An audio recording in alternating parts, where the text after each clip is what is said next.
What is up mga bossing? What is up mga bossing? Chinilas at Fair Service. Dito naman tayo, tips and tricks para sa mga free-to-play mga bossing. As of now, you see in my screen, nagga-grind tayo, nagde-daily quiz tayo ng atin alt character. Matatapos na siya, 28 out of 35. Ang ginuha natin dito, dalawa lang yung choice ko. Temporal piece yung first option. If there is no temporal piece here, ang ginagawa ko, kumukuha ako ng gold na second option. Nakaligtang ko pala to sa ayun. Kaso last na yun eh. So, yun ang ginagawa ko lagi. So, ginagawa ko rin yung, kung pansin mo yung alt character ko. So, tapos na.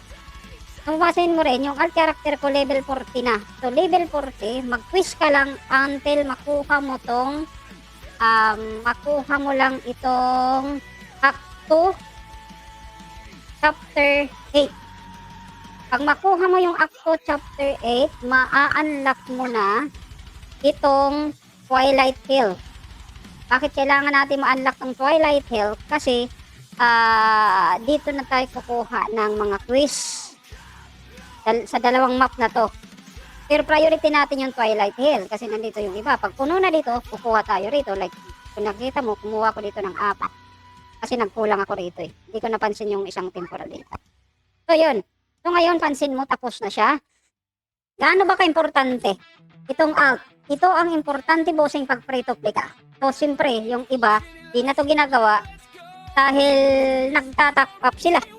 Diba mga bossing, so tayo wala tayong pang top up, kaya ito yung ginagawa natin para mahabol sila. Which is, this game is balance. So pag free to play ka, kailangan dito masipag ka. Hindi lang masipag, dapat madiskarte ka. Yung oras mo dapat precious yan. So minamaximize natin. Si free to play kasi, si free to earn kasi, kasi yung mga top up boys, ang ginagawa nila, nagta-top up na lang sila para yung mga bagay na pwede na nila ma-minimize nila by using pera. Gets mo ba? So tayo pag wala kang ginagastos, kasi nungalingan yung free-to-play na walang effort na ginagawa. Pag free-to-play ka, sigurado effort yan. So kung ayaw mo ng effort, ayaw mo ng mga sacrifices, you need to top up. Bossing, yun lang po. So, ito na ngayon, dito na nga tayo. Kuha na natin itong mga reward ng quiz natin, bossing. At the same time, may makukuha din tayo dito, certificate. So, okay, kuha. Kahit ano dyan, bahala na, basta. Kukunin natin dyan. May certificate din tayo dyan, no? Friendship certificate. Which is just very important. So, ngayon, sa certificate, ano ba yung importanteng i-unlock dito sa friendship? Dalawang mo lang, bossing. Tapos level 1. First, itong Lindres. Lindres dahil makakakuha ka nito. Which is, pupunta tayo ngayon sa Lindres kasi na-unlock ko na siya. Punta tayo sa Lindres. Bibilhin lang natin to daily. At tapos mo mag-quiz, daily quiz, bibilhin mo to kada araw. Ayan o, 10 yan. After that, so may napulot pa nga tayo pang depo, kaso plus 9 yung requirement.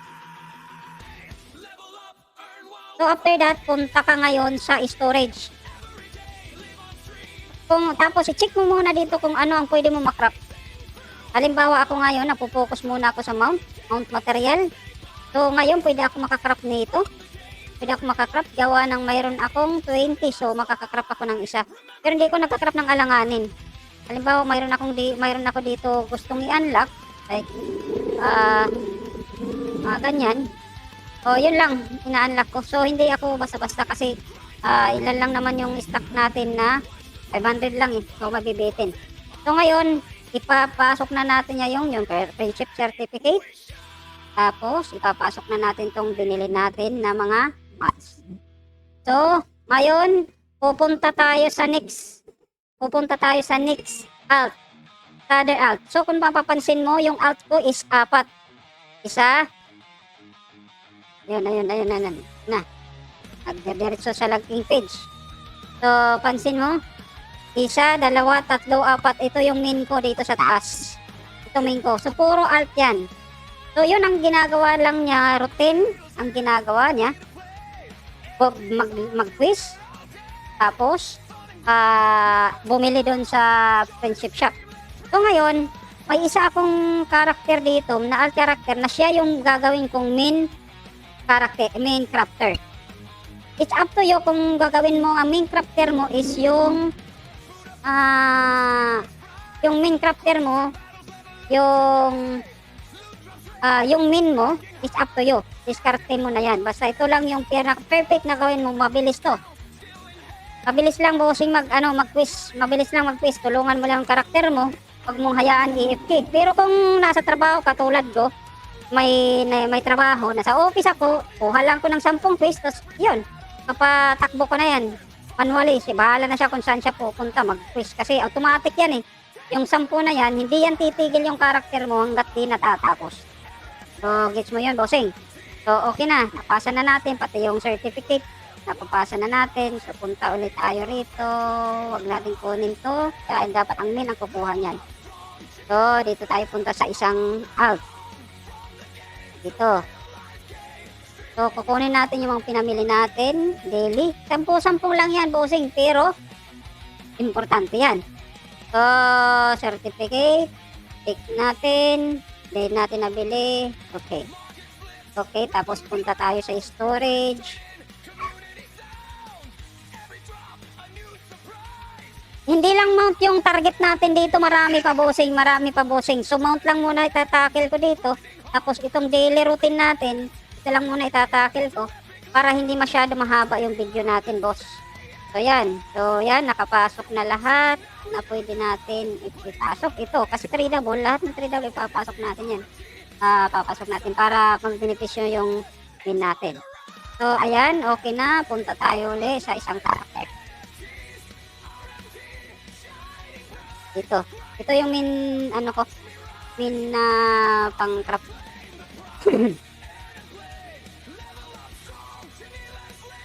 So, pili uli, certificate, let me check kung nabili na. So, bumili. Ito, binibili ko din to eh. Para okay na, nabili na pala. Lahat. So, pupunta tayo ngayon sa history. I-store natin naman yung mga pinambili natin. Tapos na ito mag-quiz eh. Kasi kung ikatakil natin lahat na questing, naku, hahaba tayo. So, certificate, lapag. Tapos ito, lapag. So, as of now, hindi pa muna ako magka-craft kahit dahil yung temporal natin is ilan lang. Kulang yung temporal. So, ganito bossing, yung isang main at anuhin mo lang. Magsimula ka dito sa main character mo. Additional tip to. Hindi lang quiz. Routine to dapat. Ito yung pinaggagamitan natin ng certificate. Full package na to, boss. Full package. Uwi muna natin to. Nag-grind to dito eh. Magpaparm ako ng skill book dyan. Okay. Storage. Hindi. Friendship certificate. Baka hindi pa to nakabili. Pati yung min, pabibilhin mo din dun. Kasi lang yan. Ilang gold lang eh. Papansin mo, na-unlock ko na dito. Pwede na ako bumili ng mga rare for 50k. Okay. Nakabili na. So, ganito bossing, isang trick natin. Punta ka dito sa friendship group. Tapos sa friendship group mo, bossing, kung papansinin mo, naka-level 3 na yung lendress ko. Ba't lendress, bossing, yung pinaprayo ko na ipa-level? Hindi itong service. Kasi kung papansinin mo dito sa lendress, ito si lendress, ito eh. Ito si lendress. Papansinin mo dito sa tier level 4, kung pansin mo, mayroon siyang binibintang daily din to ha. Daily. Itong box na uncommon chest ng tawag nito. Itong panghumon, panggawa ng humon, pang-roll ng humon. So, importante din to. Ito yung priority natin gawin, tapos yung mount, kasi ito yung share. Share ito nang magbebenepisyo yung alt mo at the same time yung main mo. Ito yung isang natin. That's why kailangan natin ipa-level tong hanggang level 4. Tapos pag mag-level 4, makakabili ka pa nitong itong scroll. Diba? Ability scroll. So, So bakit natin hindi kada yung prinsipyo pinapasa natin dito? Bakit? Kasi bossing, ang pagpalibel isa-isa lang. Halimbawa ngayon, sa min muna ako magpo-focus hanggang makuha ko yung level, makuha ko lang muna itong level 4 na service dahil dito at dahil dito. Ha? Kung gusto mo magka-epic, idiretso mo na agad dito sa idiretso mo agad dito sa level level 5. Pero hindi ko kukunin yan. So dito hanggang level 4 lang ako para dito. So ngayon yung min lang muna natin i-level up hanggang level 4. So ganito bossing ang computation niyan ha.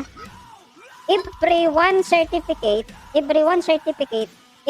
equals yan ng 10. Ito. 10 yan. So ang mayroon ako ngayong 13,200 na kailangan pero nakalapag na ako ng 150. So i-divide natin yung remaining is 13,000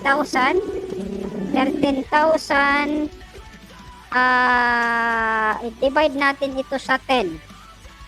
So, nangangailangan pa siya ng 1,305 na certificate para mag-level 4. Bakit natin ikakalkyo? Kasi sayang yung exceeded. Halimbawa, basta ka lang lalapag niyan, o mag-exceed siya ng sabihin natin 200 dito, level 4 na, pero nag-exceed ng 200. Sayang yung exceed na yan, bossing. Sayang. Diba? Kailangan natin samahan ng calculator lang every time na magpapalabel tayo. So as of now, 600 lang yung certificate natin. Bali 6,200 to. Additional 6,200 na XP. Ayan, no? So, bali bukas, sigurado yan, bukas level 4 na yan. Pagkatapos mag-quiz ng katapos mag-quiz ng mga alt natin bukas. So ngayon, bakit natin nga uulitin natin? Samin muna tayo magsisimula, ipalabel tong lendress na to. Diba?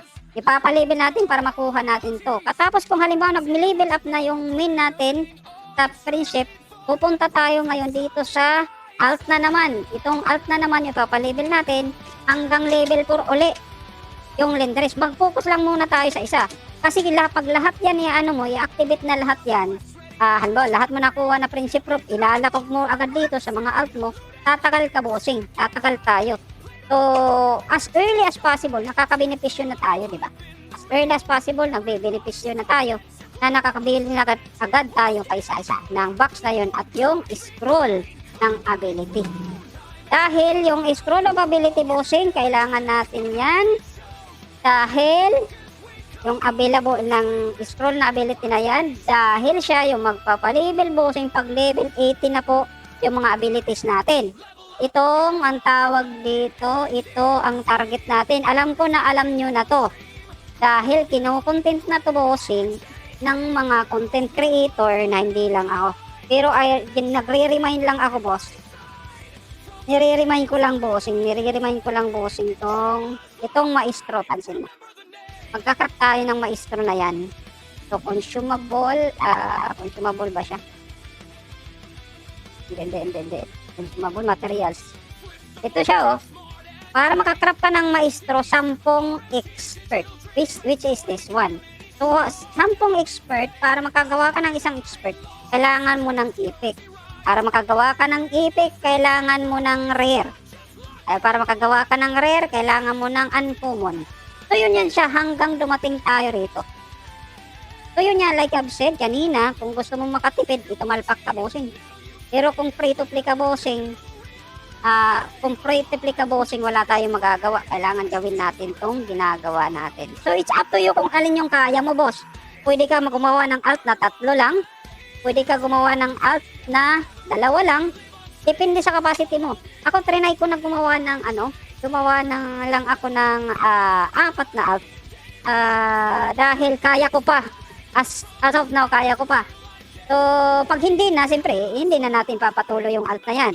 So medyo magdidili lang konti ng progress ng min mo, magdidili konti dahil kakainin ng oras mo dyan. Pero madali lang naman, malaki na ata yung 30 minutes para matapos yung quiz ng mga alt. So 2 30 minutes, 2 hours. 4 na 30 minutes, 2 hours. So yun lang bossing isang dyan para medyo para ma-boost natin yung min natin. So yun nga sabi ko, pati sa common magbe-benepisyo yung min natin, magbe-benepisyo pati yung mount natin, lahat magbe-benepisyo. Tapos isa pa, makakatipid tayo sa gold. Kasi sa early niya yung early kasi, yung gold kasi, importante to. Kasi sooner or later sa mga sa mid game na, wala na tayong paggagamitan nito, bossing. Pero siyempre ngayon, kailangan natin, lalo na yung yung karakter po is Berhan. Yung Berhan, mapapansin mo, 30M, diba? Saan ka kukuha niyan, bossing, 15. Diba? Saan ka kukuha nito? Diba? Kailangan natin tipirin yung resources natin, boss, para makomplish natin yung kailangan natin. So, yun lang mga bosses, yun yung once again, uulitin ko, daily quiz sa alt. So, ang tanong dito, saan ko ba, boss, mabibili itong pang-unlock ng alt? Ito lang siya, boss. Punta ka sa shop, punta ka sa product, punta ka dito sa consumables. Ito siya. 500. So, 1.5 din to. 1.15 din to na, 1.5 din to na, 1.5 din to na dayas. So, saan ko ba nakakakuha ng dayas? Of course, bossing. Kasi ganito nga, dagdag ko na lang ha. Once na mag-craft ka dito ng mga material, halimbawa, siyempre alt mo yung gagawa ng mag-craft nito, sabihin natin, may chance to na great success. Pag mag-great success yan, matik yan, tradable yan, dito mabibinta mo yan dito, bossing, mabibinta mo yan, bossing, mabibinta mo yan dito. Mabibinta mo yan dyan, bossing. Kung papansinin mo, yung nabinta natin, pansin mo mga binta natin. May mga binta tayo dito, binibinta. Saan ba yung nakikita? Yan, pansin, mga nagigreat success yan ito, nagigreat success yan. Tapos hindi pa yan, may mga lots tayo na mga nabibinta. Ayan, mga nalots natin yan. Lots natin yan, hindi lang yan, may mga rare tayo na nalulot. Ayan, di ba? Yan kasi dyan tayo nakakaipon para magadayas tayo. So, kung malakas na yung karakter natin, bossing, saka na natin bumigas, boss. Kasi the more the game is mag-progress yung game, the more higher ang need ng tao, ng dayas at temporal. So, yun lang mga bossing, sana nakatulong sa inyo ang video na to at na makapag-progress kayo ng maayos. Paki-subscribe naman ng channel natin at paki-notify na din, bossing. I-click nyo yung notification para man-notify kayo para sa mga susunod at mga tips and tricks na mga practical na tips and tricks sa ating mga bossing. Salamat po mga bossing sa paggabay. Salamat. Hinilas out. Bye-bye!